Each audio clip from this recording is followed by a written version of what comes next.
बिस्मिल्लाहिर्रहमानिर्रहीम।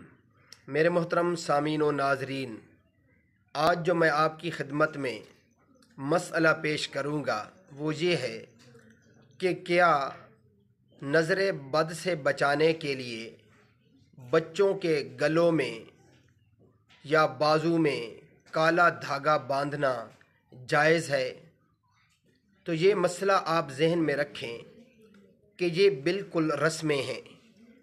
हमारे मुआशरे में हम बच्चों के गले में, हाथों में काले धागे बांध देते हैं, और इसी तरह जिस घर में पैदाइश हो तो उस घर पर काली हंडिया लटका देते हैं, और इसी तरह दीगर रस्में। तो इनका शरीयत से बिल्कुल कोई ताल्लुक़ नहीं है। मेरे मोहतरम सामीन व नाज़रीन, सुन्नत अमल ये है कि अगर आप किसी खूबसूरत चीज़ को देखें तो आप पढ़ें माशा अल्लाह ला कुव्वता इल्ला बिल्लाह।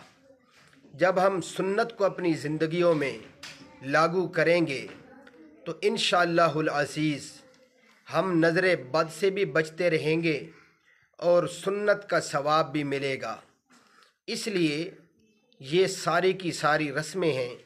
अल्लाह ताला हम सब की हिफाजत फरमाए और हमें अपनी ज़िंदगियाँ और अपने बच्चों की ज़िंदगियों में सुन्नत को लागू करने की तौफीक अता फरमाए। अल्लाह मुझे और आपको सुन्नत के मुताबिक ज़िंदगी बसर करने की तौफीक अता फरमाए।